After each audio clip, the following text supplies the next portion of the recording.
Pierre has a new paid ad on 6buzz talking about how he's going to bring down housing prices, but why don't we talk about what he gets wrong in this video? First things first, he says he's going to bring down deficits and mortgage rates. The deficits have nothing to do with housing prices. Always remember that when a conservative blanket says that they're going to decrease the deficit, what that means is that they're going to cut social services for the people who need it most, because they're not going to increase taxes for the rich. The government does not unilaterally control mortgage rates. The government cannot increase or decrease mortgage rate. The Bank of Canada can change their lending rate. But the government of Canada and the Prime Minister do not direct the Bank of Canada. They are separate entities for a reason.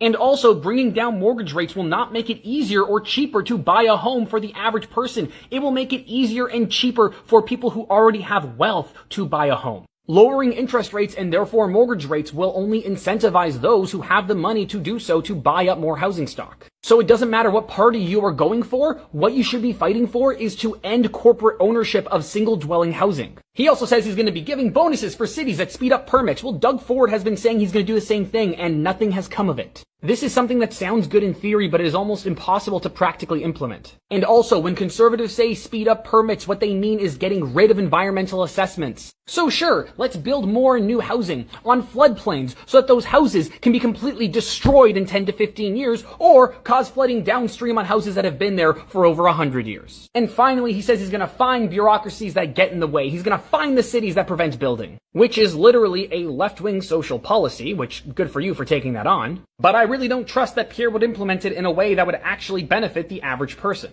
Because how does Pierre define get in the way? What does Pierre define as good building? The way to solve the housing crisis is through density, and we've seen that cities in Ontario who try to strive towards density and away from urban sprawl are being punished by Doug Ford. Because conservatives have this ideal dream that every single person in this country should have a 4-bedroom house in the suburbs, which would be nice, but it's not reality. And I know that I say that as somebody who lives in the suburbs in a 4-bedroom house. It's very easy for me to say from my ivory tower and my suburban sprawl that we should be doing less sprawl and more density, but that's the truth of it. We need more density. The truth is that the only way to solve the housing crisis is to implement things that would prevent multiple ownership of houses, both from individuals and from corporations. The truth is that we need to both drive up supply and drive down demand. And the truth of that is that it will end up causing the value of houses to go down, which means that current homeowners, especially people that bought after 2020, will end up holding the bag for the next generation.